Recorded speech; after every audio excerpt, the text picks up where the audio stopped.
Aishwarya Jewellers and Rudu Diamonds, the queen of lightweights. Half a century of unwavering bond. അത് പറഞ്ഞ വൈറലാവേ. ഞാൻ ഈ പെങ്കുവിന് ഓടുന്നല്ല, ഇങ്ങനെ ഓടുന്നത്. ഞാനാണെങ്കിൽ മറ്റേ എക്സ്ട്രാ അഭിനയല്ലേ, അപ്പൊ ഞാനിങ്ങനെ ഓടുന്നു, ബാക്കിൽ ഗുണ്ടകളൊക്കെ ഉണ്ടോ ഓടുന്നു, ബാക്കിൽ ഗുണ്ട ഉണ്ടോ നോക്കിയിട്ട് തിരിച്ചു വന്നപ്പോഴത്തേക്കും മരം വന്ന് ചാടിയതാണ്. 2 ഓലക്കീറോ വെള്ള തുണി എടുത്തോളൂ എന്നെ മൂടാൻ. ലാൻഡിങ് ശരിയായില്ല. ഞാൻ ആദ്യം പോയിട്ട് എനിക്ക് തോന്നുന്നു തലയുടെ ഭാഗം തന്നെ പൊക്കി. അപ്പൊ ഒരാള് കാലിന്റെ ഭാഗം പൊക്കി, ചന്തിയുടെ ഭാഗം പിടിക്കാനൊക്കെ മാറ്റി. ചന്തി കാണിച്ചു എന്ന് പറഞ്ഞൊരു കേസ് സർക്കാർ കടലാസിൽ ഞാൻ എങ്ങനെ എഴുതും പിള്ളേച്ച? സീസൺ 2 നടക്കാൻ പോവല്ലേ, അപ്പൊ സീസൺ 2 തുടങ്ങുന്നതിനിടയിൽ മറ്റൊരു കല്യാണം നമുക്ക് പ്രതീക്ഷിക്കാവൂ. വീണ കഴിക്കുന്ന എന്റെ കല്യാണം അതല്ലേ? ഒത്തിരി ഗേൾസിന്റെ ഹാർട്ട് ഇങ്ങനെ ഒടിയുന്ന അപ്പൊ സത്യത്തിൽ ശരിക്കും ഒരു പ്രണയം എനിക്കില്ല എന്നിങ്ങനെ വീണ്ടും വീണ്ടും ആവർത്തിച്ച് പറയുകയാണോ? നമ്മളെല്ലാരെയും പ്രണയിക്കുക.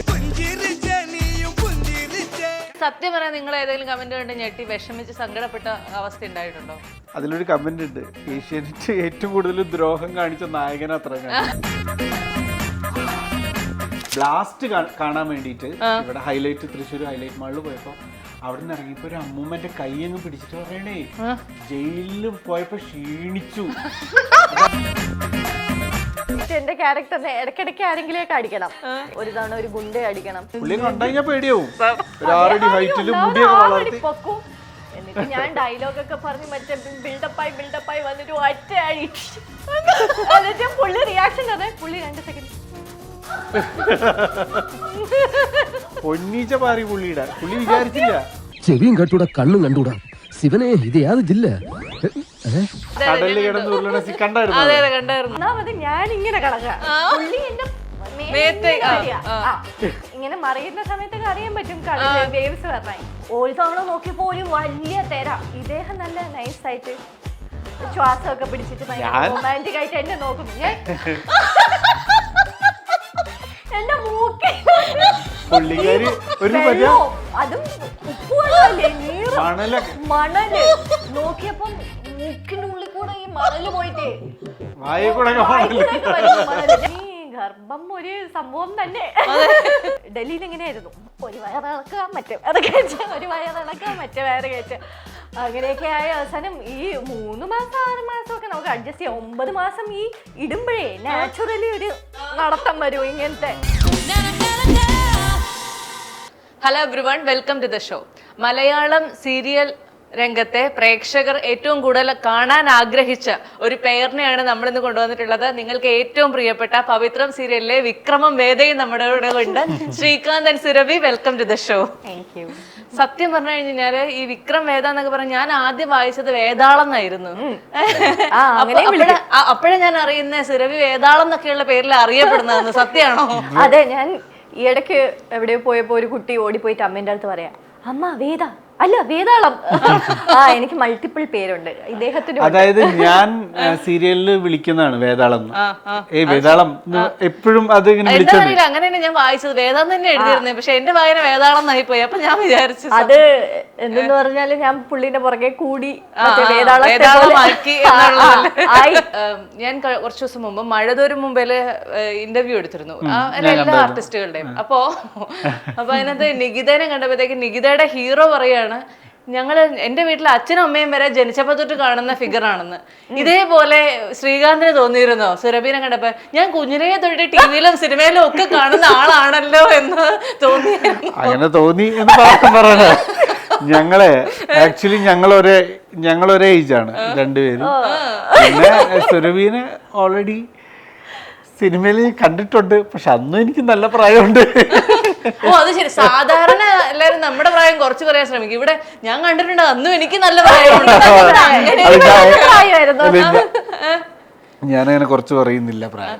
പക്ഷെ ഞങ്ങൾ ഒരേ പ്രായം എന്ന് പറയുകയും ചെയ്തു.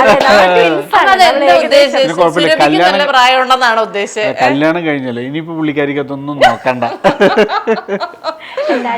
പുള്ളിക്കാരി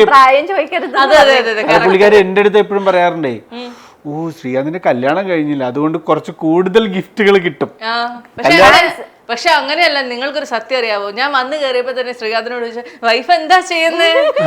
ഒരു നിമിഷം ഇങ്ങനെ എന്റെ വൈഫോ സത്യമായിട്ട് ഇങ്ങനെ ആൾക്കാർ ചോദിക്കാറില്ല. അത് എന്താന്ന് വെച്ചാൽ എനിക്ക് തോന്നുന്നു റൊമാൻസിന്റെ ഒരു ന്യൂസ് ഒന്നും പുറത്തു വരുന്നില്ലല്ലോ. കറക്റ്റ്. സാധാരണ സിംഗിൾ ജെന്റ്സിന് റൊമാൻസിന്റെ ന്യൂസ് പുള്ളി ഇങ്ങനെ ഭയങ്കര ഡീസന്റ് ആയിട്ട് സിംഗിൾ പസംഗയാണോ അതോ ഓൾറെഡി മിംഗിൾഡ് പസംഗയാണോ? ഞാൻ കമ്മിറ്റഡ് ആയി കഴിഞ്ഞാൽ അത് ഞാൻ സോഷ്യൽ മീഡിയയിൽ അങ്ങ് അറിയിക്കും എല്ലാവരും. അപ്പൊ ഇപ്പൊ പ്രത്യേകിച്ച് ഒന്നും പറയുന്നില്ല അല്ലേ? ഒത്തിരി ഗേൾസിന്റെ ഹാർട്ട് ഇങ്ങനെ ഒടിയുന്ന ശബ്ദം കേൾക്കാം. അതങ്ങനെ ന്യൂസ് വരും. ഇപ്പൊ എന്തായാലും നമ്മുടെ കരിയറും സീരിയലൊക്കെ ആയിട്ട് ഇങ്ങനെ പോട്ടെ. ആണ്. അപ്പൊ സത്യത്തിൽ ശരിക്കും ഒരു പ്രണയം എനിക്കില്ല എന്നിങ്ങനെ വീണ്ടും വീണ്ടും ആവർത്തിച്ച് പറയുകയാണോ? കൊറേ നമ്മളെല്ലാരെയും പ്രണയിക്കുമല്ലേ അല്ലേ? ഞാൻ എവിടെ കേട്ട് ഗേൾഫ്രണ്ടിന്റെ മനസ്സ് തകരൂ? ഇല്ല, അങ്ങനെ തകരാൻ മാത്രമൊന്നും ആരും ഇല്ല. ശ്രീകാന്ത് ഈ ഫൈറ്റ് ഒക്കെ എവിടെ ചെയ്യാൻ എങ്ങനെ പഠിച്ചു? പഠിച്ചൊന്നുമില്ല, നമ്മളങ്ങ് ചെയ്തു. എന്തെങ്കിലും ശരിക്കും അടി കിട്ടിയായിരുന്നോ എപ്പോഴെങ്കിലും? ഇഷ്ടംപോലെ സുരഭിയുടെ അടുത്ത് കിട്ടിയിട്ടാണ് തുടങ്ങിയത്. ശരിക്കും കൊടുത്ത? ശരിക്കും കൊടുത്തു. അതായത് ശരിക്കും, അതായത് സുല്ലേട്ടൻ പറഞ്ഞു, എടാ അത് എന്തായാലും അറിയും, കൈ കൊള്ളൂ എന്നൊക്കെ ഉള്ളത് അറിയും, അപ്പൊ ശരിക്കും അടിച്ചാൽ നന്നായിരുന്നു എന്ന് പറഞ്ഞു. എപ്പോഴും അങ്ങനെയാണ്. സുല്ലേട്ടൻ ഒറിജിനൽ സാധനം കിട്ടുന്നില്ല. പുള്ളി സിനിമയെന്ന് വന്നോണ്ടായിരിക്കും ചിലപ്പോ. മരണത്തിൽ നിന്ന് ജസ്റ്റ് രക്ഷപ്പെട്ട് മരിച്ച് രക്ഷപ്പെട്ടാൽ കൊള്ളാം. പുള്ളിക്ക് എത്രയും നമ്മള് ഒറിജിനാലിറ്റിന്റെ ആ സീൻ നന്നാവാൻ വേണ്ടിട്ട് പുള്ളി മാക്സിമം അങ്ങ് പോകും. അപ്പൊ ഞാനും എനിക്കും കുറച്ച് എക്സൈറ്റ്മെന്റ് കൂടുതലായോണ്ട് ഞാൻ അടിച്ചോ. ശ്രീകാന്ത് അങ്ങനെയാണ്, അതൊന്നും നോക്കണ്ട, അടിച്ചോളൂ, എനിക്കാണ് ബുദ്ധിമുട്ട്. എനിക്ക് തിയേറ്ററില് ഞാൻ നാടകം പരിപാടികളിലാണെന്നോ വന്നേ, തിയേറ്ററിൽ നമ്മൾ ഇത് ഒറിജിനൽ ആയിട്ട് ചെയ്യണമല്ലോ, കാരണം സ്റ്റേജിൽ നമുക്ക് ഇതൊന്നും ചെയ്യാൻ പറ്റില്ല. അപ്പൊ അങ്ങനെയൊക്കെ ചെയ്തോണ്ട് കൊറേ ടേക്ക് എടുത്തു, അതാണ് ഏറ്റവും വലുത് അല്ലേ? ചില സമയത്ത് ഫോക്കസ് അങ്ങനെ എങ്ങനെയെന്നൊക്കെ പറഞ്ഞിട്ട്. അങ്ങനെ എത്ര അടി കൊടുത്തു സുരഭി? ഒരു നല്ല നല്ല 10-15 അടി കഴിഞ്ഞാൽ അടിച്ചത്. ബിക്കോസ് രണ്ട് ഡിഫറെന്റ് സീൻസിൽ ഞാൻ അടിക്കുന്നുണ്ട്. അതുകൂടാതെ പ്രൊമോക്കും അടിക്കുന്നുണ്ട്. അതെ, കറക്റ്റ്. ഒരു തവണ അടിച്ച് ഇങ്ങനെ ഇദ്ദേഹം ഒരു കമ്മലിട്ടിരുന്നു, അതിന്റെ ഇതിപ്പം രണ്ട് സൈഡും ബ്ലണ്ട് എഡ്ജസ് ആണ്, അത് ഷാർപ്പായിരുന്നു ബാക്കിൽ നമ്മളുടെ ഇങ്ങനത്തെ. ഞാന് അടിക്കാൻ വേണ്ടി ഞാൻ ചെയ്ത ചെകിടാണ്, പക്ഷെ ഇവിടെയാണ് അടിച്ചത്. ഇവിടെ കൊണ്ട് രക്തം വന്നു. പിന്നെ എനിക്കാണെങ്കിൽ ഓരോ ടേക്കിലും ഓക്കെ ആക്ഷൻ, അപ്പൊ ഫുള്ള് സെറ്റ് എന്നൊരു സൗണ്ട് കേൾക്കാം. ശബ്ദം നമുക്ക് ഫേക്ക് ചെയ്യാൻ പറ്റില്ല. ശബ്ദം കേൾക്കുമ്പോ ആളുകൾക്ക് ഉള്ളിലെടുത്തുണ്ടാവില്ല, അപ്പൊ എല്ലാരും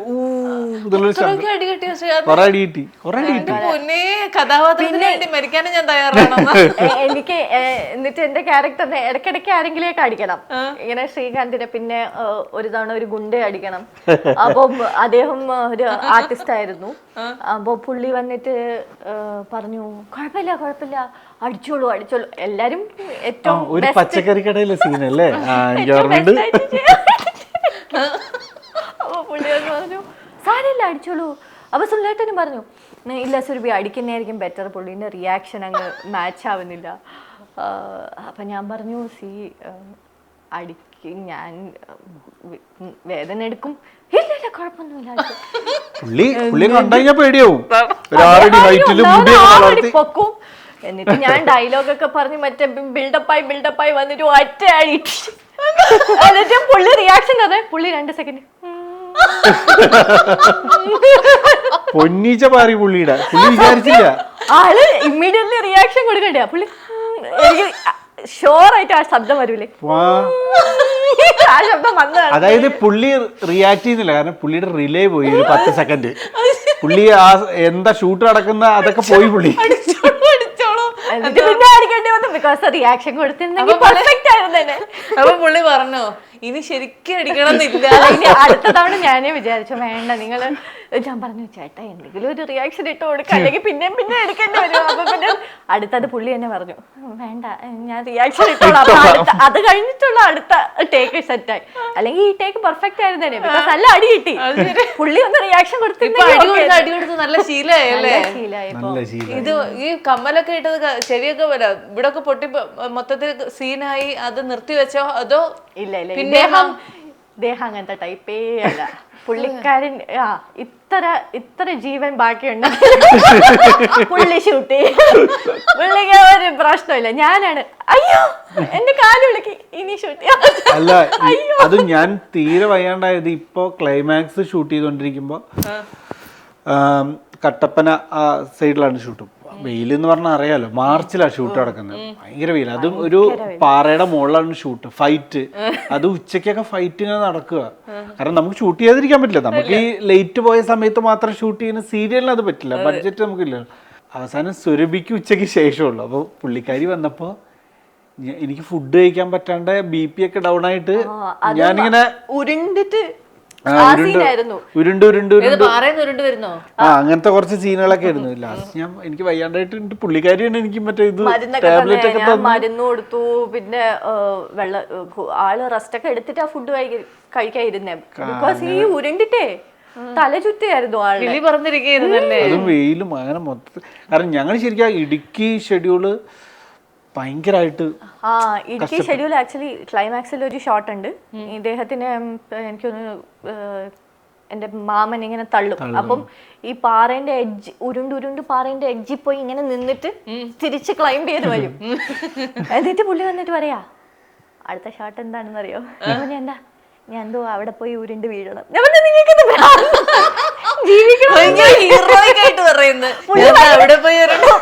പുള്ളിക്കാരിക്ക് കൂടുതൽ പ്രശ്നം അമ്മ സുരഭിയുടെ അമ്മ അവിടെ നിന്ന് ഇങ്ങനെ നോക്കും, മക്കളെ ദേ അവിടെ വരാൻ പറ എന്ന് പറഞ്ഞിട്ട്. എന്റെ അമ്മ ആരെയും അവിടെ ഫോട്ടോ എടുക്കാൻ പോലും വിടില്ല എഡ്ജില്. അതായത് അവിടെ ടൂറിസ്റ്റുകൾ വന്നാൽ പോലും അമ്മ വിടില്ല. അവിടെ എന്നിട്ട് എന്റെ അമ്മ പറയും എനിക്കിതൊന്നും കാണാൻ വയ്യ, എനിക്ക് ഈ സ്ട്രെസ് ഒന്നും എടുക്കാൻ വയ്യ. അമ്മയ്ക്ക് ഈ ഷൂട്ട് കണ്ട് നിക്കാൻ പറ്റില്ല. അമ്മ പറയാ ഇതെന്താ ഒരു അവിടെ സേഫ്റ്റി ഗിയർ ഒന്നും ഇടാനുള്ള സമയവും ഇല്ല ഒന്നുമില്ലാതെ പുള്ളി അത് ഭയങ്കര പംപ്ടപ്പായില്ലേ പുള്ളി. അടുത്ത ഷോട്ട് അങ്ങനെ വട്ടുണ്ടോ, അതായിരുന്നു എന്റെ റിയാക്ഷൻ. ശരിക്കും എന്താ ഇത്ര ആത്മാർത്ഥമായിട്ട് അങ്ങ് ജീവിക്കുകയാണോ സത്യത്തിൽ? അതങ്ങനെയല്ല, അത് മറ്റേ സുനിലേട്ടനും അത് ഇഷ്ടമാണ് ശരിക്കും അങ്ങനെയൊക്കെ ചെയ്യാൻ. എല്ലാവർക്കും ഇഷ്ടം റിയൽ ആവാനായിട്ട്. അപ്പൊ നമ്മളടുത്ത് ചോദിക്കും എടാ നിനക്ക് കുഴപ്പമുണ്ടോ, നിനക്ക് കുഴപ്പമുണ്ടോ? ഞാൻ പറയും കുഴപ്പമില്ലൊന്നും കേട്ടോ നോക്കാം. അങ്ങനെ ചെയ്യും. ഞങ്ങളിപ്പോൾ ഫൈറ്റ് ചെയ്യുമ്പോഴും ഞാനും സുനിലേട്ടനും കൂടിയിട്ട് ഡിസ്കസ് ചെയ്തിട്ടാണ് അങ്ങോട്ടും ഇങ്ങോട്ടും നമുക്ക് അങ്ങനെ ചെയ്യാന്നൊക്കെ. ചില ഫൈറ്റിന് ഫൈറ്റ് മാസ്റ്റർ ഉണ്ടാവാറുണ്ട്. ഇതിന് മറ്റേ ഇയാളുണ്ടായിരുന്നു റൺ രവി, ഫൈറ്റ് പിന്നെ പാട്രിയോട്ടൊക്കെ ചെയ്ത് പുള്ളി തന്നെ. പവിത്ര സീരിയലിൽ ആരോടെങ്കിലും തല്ല് കൂടേണ്ടി വന്നിട്ടുണ്ടോ? എത്ര പേരോട് തല്ലുകൂടില്ല, ആക്ടേഴ്സിന്റെ കൂടെ പക്ഷെ ചില കാര്യങ്ങളിലൊക്കെ അത് എല്ലാ സെറ്റിലും ഉണ്ടാവുന്നൊക്കെ ഉള്ളത്. ഈ രണ്ട് കാര്യങ്ങളേ ഉള്ളൂ, സമയത്തിന് ചിലപ്പോ ഭക്ഷണം പിന്നെ ഉറക്കം കിട്ടില്ലെങ്കിൽ കുറച്ചൊക്കെ നമുക്ക് അഡ്ജസ്റ്റ് ചെയ്യാം. അവരേനും പറയാൻ പറ്റൂല, കാരണം അവർക്കും എപ്പിസോഡ് വേണമെന്നുള്ള ഇത് അവരുടെ ഭാഗത്ത് നിന്ന് ചിന്തിക്കുമ്പോ നമ്മുടെ ഭാഗത്ത് നിന്ന് നമുക്ക് റെസ്റ്റ് ഇല്ല. ഇപ്പൊ നമ്മളുടെ ഫേസിൽ അതറിയും.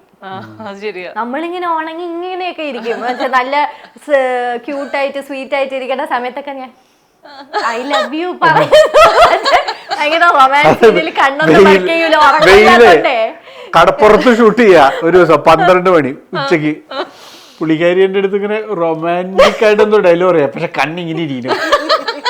ആ വെയിൽ കൊണ്ടിട്ടേ വെയിലടിക്കുമ്പോ കണ്ണ്. അപ്പൊ നമ്മളിങ്ങനെ ഡയലോഗ് പറയാ എന്നിട്ട് ഇത് തന്നെ നമ്മള് ഒരു കുറച്ച് റൊമാൻസ് ഉണ്ടായിരുന്നു. അപ്പൊ ഈ കടലില് കിടന്ന് ഉരുളണ കണ്ടായിരുന്നു. അതിന്റെ ഒരു ഇതുണ്ട്, അതായത് അതുകൊണ്ടായിരിക്കും എല്ലാ ലോങ് ഷോട്ടുകൾ വെച്ചത്, ആരുടെ മുഖം കാണാണ്ടാവും. സുരഭി എന്റെ അടുത്ത് അപ്പൊ ഞാൻ ഇങ്ങനെ വാ നമുക്ക് നടക്കാം, അതുവഴി നടക്കാന്നൊക്കെ പറഞ്ഞു. അപ്പൊ സുനിലേട്ടന് സുരഭിയുടെ അടുത്ത് പറയൊരു പേടി, ഇനിയിപ്പോ സുരഭി എന്തെങ്കിലും പറയാന്ന് വിചാരിച്ചിട്ട്. അപ്പൊ എന്റെ അടുത്ത് പറയും ഒരു കാര്യം ചെയ്തോ, അതുവഴി ഇങ്ങനെ നടന്നോ, എന്നിട്ട് അവിടെ വന്നിട്ട് ഇവിടെ വന്നിട്ട് കിടക്കണം, അങ്ങനെയൊക്കെയാണ് എന്നൊക്കെ പറയും. അപ്പം ഞാൻ ഓക്കെ സെറ്റ്. ഒരു വീട് എടുത്ത് പറയുമ്പോൾ ഒരു കൈ പിടിച്ച് ഞങ്ങൾ നടക്കുന്നു, ഞങ്ങൾ അവിടെ നിന്ന് ഇങ്ങനെ ഓടി വരുന്നു. അപ്പൊ ഇവിടുന്ന് ഷൂട്ട് ചെയ്തോണ്ടിരിക്കുന്നതൊക്കെ അല്ല അറിയുന്നുണ്ട്. അത് ഇല്ല, ഒരു പോയിന്റ് വന്നിട്ടേ പുള്ളിക്ക് നമ്മൾ നനയണം. അപ്പൊ ഞാൻ പറയും, അപ്പൊ ഞാന് സ്വാഭാവികമായിട്ട് പറയുമ്പോൾ ചേട്ടാ ഞാൻ ചേഞ്ച് ഒന്നും കൊണ്ടുവന്നില്ല, എനിക്ക് നനയാൻ പറ്റില്ല, ഞാൻ നനഞ്ഞിട്ട് എങ്ങനെ പോകും, AC കൊണ്ടാ ഇങ്ങനെ. അപ്പം പുള്ളിക്ക് ഇതൊക്കെ പറയാൻ പേടി. അപ്പൊ അദ്ദേഹം എന്റെ അടുത്ത് പകുതി ഷോട്ട് പറയും, നിങ്ങൾ ഇങ്ങനെ ഓടിയാൽ മതി. അപ്പൊ ഞാൻ കൈ പിടിച്ച് ഓടണ ഇതില്. അപ്പൊ ഇദ്ദേഹത്തിന്റെ അടുത്ത് പറയും ഒരു പോയിന്റില് അപ്പൊ കിടന്നിങ്ങനെ രണ്ടുപേരിങ്ങനെ ഉരുളാണല്ലോ. അപ്പൊ എനിക്ക് ഇങ്ങനെ മനസ്സിലായി, അതായത് നമുക്ക് ഈ തിര ഇങ്ങനെ വരുമ്പോ ചിലപ്പോ ഒരെണ്ണം വലുത് വരും, അത് നമുക്ക് പ്രെഡിക്റ്റ് ചെയ്യാൻ പറ്റില്ലല്ലോ. അപ്പൊ ഞാൻ എന്ത് ചെയ്തു, ഞാൻ ഓൾറെഡി ശ്വാസം പിടിച്ചു വെച്ചു. ഇനി പതവാ ചിലപ്പോ നമ്മൾ ഇങ്ങനെ കിടക്കുമ്പോഴായിരിക്കും ഈ സാധനം വന്ന് അടിക്കുക. ഞാൻ പിടിച്ചു വെച്ചു. ഒന്നാമത് ഞാൻ ഇങ്ങനെ കിടക്കുക, പുള്ളി എന്റെ അപ്പം ഇദ്ദേഹത്തിന് അറിയാൻ പറ്റും, ഇങ്ങനെ മറിയുന്ന സമയത്തൊക്കെ അറിയാൻ പറ്റും കടല് വേവ്സ് പറഞ്ഞാൽ. എനിക്കൊന്നും അറിയാം, ഞാൻ ഈ പുള്ളിന്റെ കിടക്കായിരുന്നു. അപ്പൊ ഒരു തവണ നോക്കിയപ്പോ ഒരു വലിയ തെര അങ്ങ് എന്നിട്ട് ഇദ്ദേഹം നല്ല നൈസായിട്ട് ശ്വാസമൊക്കെ പിടിച്ചിട്ട് ഭയങ്കര റൊമാൻറ്റിക് ആയിട്ട് എന്നെ നോക്കുന്നു. ഞാൻ എന്റെ മൂക്കിൽ അതും ഉപ്പുവെള്ളല്ലേ, നീറ് മണല് നോക്കിയപ്പം മൂക്കിന്റെ ഉള്ളിൽ കൂടെ ഈ മണല് പോയിട്ടേ ഫുൾ മണല്. എന്നിട്ട് ശ്രീകാന്ത് അറിഞ്ഞില്ലേ, ഞാൻ ശ്വാസം പിടിച്ചു വെച്ചു. ഞാൻ നന്നായി സ്വന്തമായിട്ട് ചെയ്ത അമ്മ പറയാ അവന് ബുദ്ധിയുണ്ട്. എന്റെ വഴക്ക് പറയാ, അവന് ബുദ്ധിയുണ്ട്, സിറ്റുവേഷണൽ അവയർനെസ് ഉണ്ട്, അവനറിയാം നീ ഇങ്ങനെ വാഴുമ്പോ. അവസാനം ഈ ഒരു കൊറേ നമ്മൾ ഈ ധാര പോലെയൊക്കെ ചെയ്തിട്ട് ആ മണലിളക്കി മൂക്കിന്നൊക്കെ. എന്നിട്ട് സുനിലേട്ടൻ ശരിയെന്നാ നമുക്ക് ഇവിടുന്ന് ഷിഫ്റ്റ് ഇതൊക്കെ ചെയ്തിട്ട് ഓക്കെ അല്ലേ. ഞാൻ പറഞ്ഞു കാണുമ്പോ അത്രയും റൊമാൻറ്റിക് ആയിട്ടുള്ള അത് വളരെ ക്ലോസ് ആയിട്ട് നോക്കി എന്റെ ഫേസ് ഇരിക്കണ കാണാം. അതിന് മുമ്പേ അവര് കട്ട് ചെയ്തു. അത് കഴിഞ്ഞിട്ട് ഞാൻ അങ്ങനെയായിരുന്നു, അയ്യോ എന്റെ മൂക്കിൽ വെള്ളം കയറി പോയത്. അത് എൻജോയ് ചെയ്ത് പിന്നെ അല്ല സുരഭിക്ക് അങ്ങനെ പലതരത്തിലുള്ള ഫേസുകൾ അഭിനയിക്കാൻ പറ്റുന്നുണ്ട്. കഴിഞ്ഞ ഗർഭിണിയായി, അതെങ്ങനെ ഉണ്ടായിരുന്നു, വയറൊക്കെ വെച്ചിട്ടുള്ള. ആക്ച്വലി ഞങ്ങള് സീസൺ 1 കഴിഞ്ഞിട്ട് ഇപ്പഴാ നേരിട്ട് കാണുന്നത്. നിങ്ങളുടെ ആണോ? നമുക്ക് കോമ്പിനേഷൻ ഇല്ലല്ലോ. ഇല്ല, ശരി. ഒരു ഷെഡ്യൂള് കഴിഞ്ഞു നമ്മളുടെ ഷൂട്ടിന്റെ. ഗർഭിണിയായ ഭാര്യയെ കണ്ടിട്ടില്ല. ഓ അത് ശരി. എങ്ങനെയുണ്ടായിരുന്നു ഗർഭിണി? ആ ഒരു ഗർഭം ഒരു സംഭവം തന്നെ. അതെന്തായിരുന്നു കെട്ടിവെച്ചിരുന്നത്? അത് നമ്മള് സാധാരണ അവര് ഉണ്ടാക്കുമല്ലോ, ക്ലോത്തിന്റെ തന്നെയാ. അപ്പൊ അവർക്ക് ഓരോ സ്റ്റേജ് കാണിക്കണം, 3 മാസം 6 മാസം 9 മാസം. അപ്പം ഡൽഹിയിൽ എങ്ങനെയായിരുന്നു, ഒരു വയറിളക്കുക മറ്റേ ഒരു വയറിളക്കുക മറ്റേ വയറ് കയറ്റ, അങ്ങനെയൊക്കെ ആയ അവസാനം ഈ 3 മാസം 6 മാസം ഒക്കെ നമുക്ക് അഡ്ജസ്റ്റ് ചെയ്യാം. 9 മാസം ഈ ഇടുമ്പോഴേ നാച്ചുറലി ഒരു നടത്തം വരും ഇങ്ങനത്തെ. അപ്പം ഈ ആ പോർഷൻസ് ഒക്കെ എഡിറ്റ് ചെയ്ത ആള് ചോദിച്ചു, ഈ കുട്ടി അമ്മയാണോ? അത് നാച്ചുറലി വന്നതാണ്. പക്ഷെ നമ്മൾ ഇരിക്കുമ്പോഴും നമുക്ക് കുനിയാൻ പറ്റില്ല, ഇരിക്കാൻ പറ്റില്ല, കിടക്കാൻ പറ്റില്ല, ഭയങ്കര ബുദ്ധിമുട്ടാണ്. ഞാൻ പറഞ്ഞു ഈ ഫേക്ക് വയറേ ഇത്ര ബുദ്ധിമുട്ട്, വയറൊക്കെ എങ്ങനെയാ അന്ന്. അപ്പൊ അതിന്റെ അമ്മ പറയാ ഇങ്ങനെയൊക്കെയാണ്, എന്നിട്ട് എന്താണ് നിന്നെ പോലെ ഒരെണ്ണം വരും, ഇതൊക്കെ ചെയ്തിട്ട് വരണതോ നിന്നെ പോലെ. അവനെ പറഞ്ഞു സോറി, ഇപ്പൊ എനിക്ക് മനസ്സിലാവുന്നു ഇതൊക്കെ. പക്ഷെ ഭയങ്കര ടഫായിരുന്നു അത്. പിന്നെ നമ്മൾ ആക്ച്വൽ ലേബർ റൂമില് ഡെലിവറി പോലെ അതൊക്കെ ഷൂട്ട് ചെയ്തു. അപ്പൊ പുള്ളി പറഞ്ഞു മറ്റേ പുഷൊക്കെ ചെയ്യും, എന്തായാലും അറിയാലോ കുട്ടിയുണ്ടല്ലോ. അതെ കുട്ടിയുണ്ട്. നമ്മള് കുട്ടിയുടെ ഓഡിഷൻ വിളിച്ചിട്ട് പ്രഗ്നന്റ് ആവാതെ 5 വയസ്സുള്ള കുട്ടീനെ കാണിക്കുന്നുണ്ട്, വേണമെന്ന് പറഞ്ഞ ഓഡിഷൻ വിളിച്ചേക്കുന്ന ഓടിക്കോ. പക്ഷെ അതൊക്കെ അത് നമ്മൾ ഫേക്കായിട്ട് ചെയ്താലും നമ്മളെ ഫേസിൽ അത് വന്നെങ്കിൽ എനിക്ക് തോന്നുന്നു ആ scene അതായത് ആ സീൻ ഷൂട്ട് ചെയ്യുമ്പോൾ ട്രിവാൻഡ്രത്ത് ഞാനുണ്ട്. അപ്പം എനിക്ക് സീക്വൻസ് നടക്കുന്നത് വേറൊരു ഏരിയയിൽ. അപ്പോൾ സുനിലേട്ടൻ പിറ്റേ ദിവസം രാവിലെ എന്നെ കണ്ടിട്ട് പറഞ്ഞു ഭയങ്കര രസമായി അത് ഷൂട്ട് ചെയ്തതെന്ന്. മീൻസ് സുരഭി നല്ല രസമായിട്ട് ചെയ്തു എന്ന് ശരിക്കും. അപ്പൊ ആ പോർഷൻ ഞാനിപ്പോ അത് കാണാൻ വേണ്ടി ഞാൻ ഒറിജിനലി ഒരു കുട്ടി ഉണ്ടായിരുന്നെങ്കിൽ വാക്യൂമിൽ ബിക്കോസ് അഭിനയിച്ച് ഞാൻ പുഷ് ചെയ്ത് ഞാൻ ടയേർഡായി, എന്നെ കൊണ്ട് ഇനി ചെയ്യിപ്പിക്കില്ല. കാര്യം അത്രയും നമ്മള് സ്ട്രെയിൻ എടുത്തല്ലേ ചെയ്ത്. നല്ല രസമായി വന്നിട്ടുണ്ടെന്ന് പറഞ്ഞു. പക്ഷെ അത് നന്നായിട്ട് വന്നിട്ടുണ്ട്. എഡിറ്റിംഗ് ടേബിളിൽ നിന്നും വന്നു പറഞ്ഞിരുന്നു. അല്ല ആക്ച്വലി സുരഭി മാരീഡ് ആണ്. സീരിയലിലേക്ക് അഭിനയിക്കാൻ വരുമ്പോഴേ, പവിത്രത്തിലേക്ക് വരുമ്പോഴേ മാരീഡ് ആണെന്ന് അറിയാമായിരുന്നു. അറിഞ്ഞൂടായിരുന്നു എനിക്ക്. മോനെ എന്തൊക്കെയായിരുന്നു ഞാനേ ശരിക്കും സുരഭിനെ ഞാൻ കാണുന്നത് ശരിക്കും ഞാൻ ഇതിന്റെ ഓഡീഷന് ചെല്ലുന്ന സമയത്ത് ഞാൻ പറഞ്ഞിട്ടുണ്ട് കുറേ ഇന്റർവ്യൂല്. അപ്പോൾ ഓഡീഷന് ചെല്ലുമ്പോൾ സുരഭിയുടെ കൂടെ വേറെ കുറെ പേരിനെ നോക്കുന്നത്. മീൻസ് ഒരു 3-4 പേര് ഓഡീഷൻ മൂന്ന് പേര്. അപ്പോൾ ഞാൻ നോക്കുമ്പോൾ അവിടെ ഇങ്ങനെ നടക്കുന്നുണ്ട്, ഒരു സീൻ ഇങ്ങനെ ചെയ്ത് നോക്കുന്നുണ്ട്. ഒരു പെൺകുട്ടി സാരിയൊക്കെ ചുറ്റി ഇതൊക്കെ ഇട്ടിട്ട് സുരഭി. അങ്ങനെയാണ് അപ്പോഴാണ് ഞാൻ ആദ്യമായിട്ട് കാണണേ. ആദ്യ കാഴ്ചയിൽ തന്നെ പ്രണയം തോന്നിയായിരുന്നു. എന്താ കൊണ്ടുപോയാലോ. അല്ല ഞങ്ങള് ആ സമയത്ത് തന്നെ നല്ല കമ്പനി. കാരണം അതായത് സുരഭിക്കും തോന്നുന്നുണ്ട് അല്ലേ എനിക്കാണ്. സ്ക്രീൻ ടെസ്റ്റ് പോലെ ആയിരുന്നു. എനിക്ക് തോന്നുന്നു ഫീമെയിൽ ലീഡ് അവര് ഏകദേശം ഫിക്സ് ചെയ്തു. അപ്പം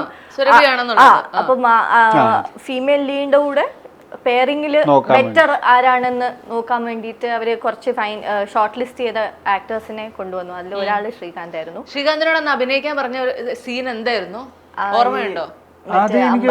അതൊരു താലി കെട്ടുന്ന ഇതില് ഞാൻ വല്ലായിട്ട് താലി കെട്ടുന്ന ഒരു സീൻ തന്നെയാണ്. അങ്ങനെയാണ് ഞാൻ പുള്ളിന്റെ വീട്ടിലോട്ട് അതിന്റെ മുമ്പത്തെ സീൻ എന്നെ താലി കെട്ടുന്ന സീന. അപ്പൊ അതേ സെയിം സീനായിരുന്നു എല്ലാവരുടെയും കൂടെ. ഒരുപാട് താലി കിട്ടിയല്ലേ? ഒരേ ഡയലോഗ് പറഞ്ഞ് ലാസ്റ്റ് ആയപ്പോ എനിക്ക് അത് കാണാപ്പാടമായി. ഡയലോഗ് അതിപ്പോ പറഞ്ഞത്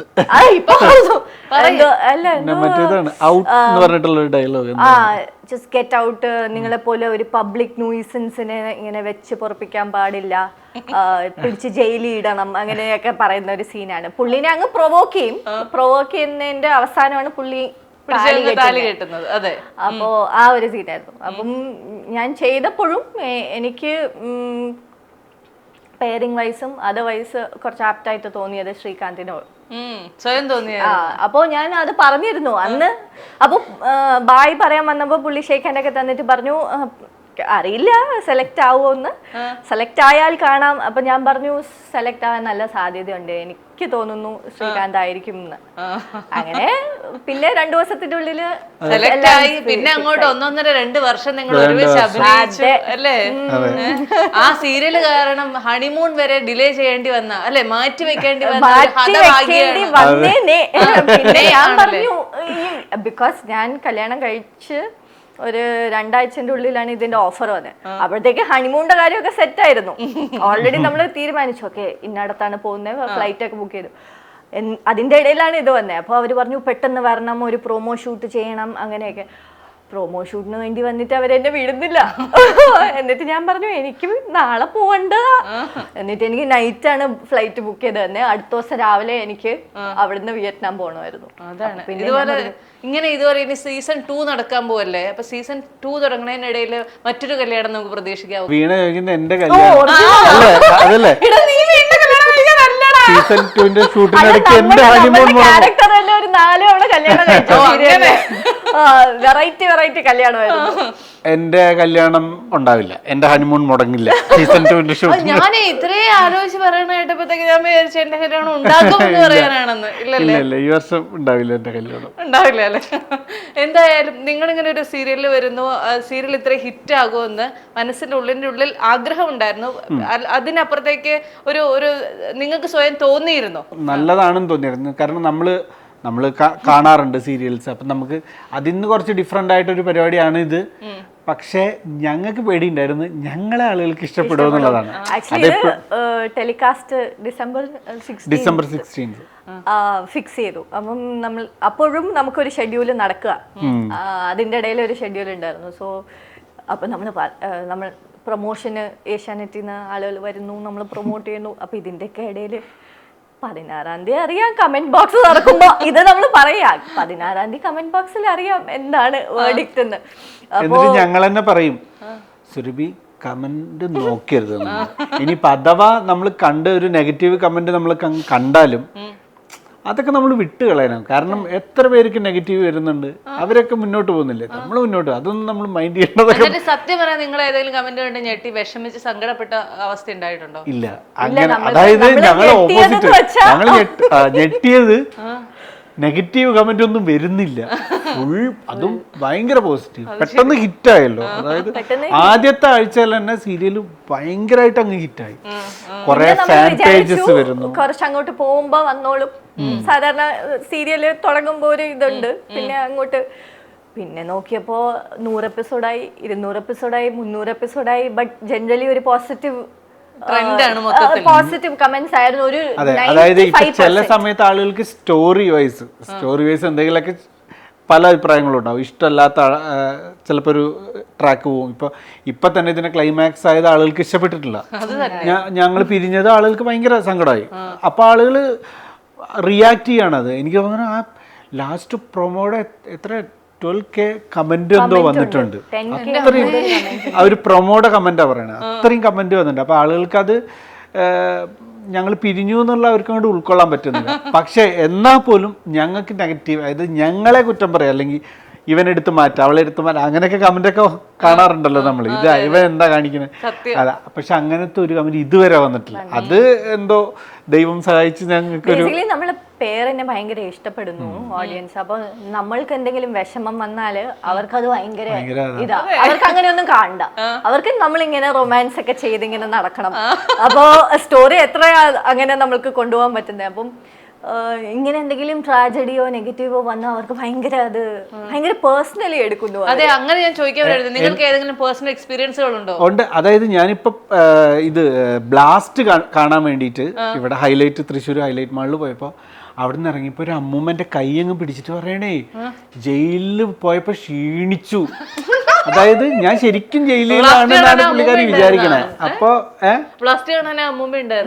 പിന്നല്ലാണ്ട് ഹൈലൈറ്റ് മാളില് പുറത്ത് ഞങ്ങള് നടക്കുന്ന സമയത്ത് കണ്ട് പറയാണ് അങ്ങ് ക്ഷീണിച്ചു ജയിലിൽ വിട്ട്. അപ്പൊ അങ്ങനെ നമ്മള് ഇപ്പൊ ഞാൻ ശരിക്കും ജയിലിലാണ്, ഞങ്ങൾ പിരിഞ്ഞിരിക്കുകയാണെന്നാണ് ആളുകൾ വിചാരിക്കുന്നത്. അപ്പൊ ആളുകൾ ഈ കമന്റ് ബോക്സിൽ ഇടുന്ന കമന്റ് എന്നൊക്കെ പറഞ്ഞു കഴിഞ്ഞാൽ എന്തിനാണ്, അതായത് അതിലൊരു കമന്റ് ഉണ്ട്, ഏഷ്യാനെറ്റ് ഏറ്റവും കൂടുതൽ ദ്രോഹം കാണിച്ച നായകനത്ര ഞാൻ 2 പ്രാവശ്യം ജയിലിലായി, 2 തവണ ജയിലിലായി, പലതവണ അറസ്റ്റായി.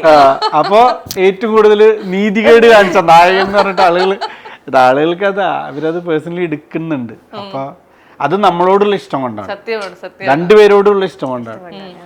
അപ്പൊ അത് ഭയങ്കര സന്തോഷമാണ്.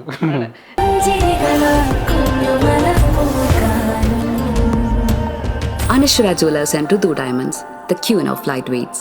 Half a century of unwavering bond.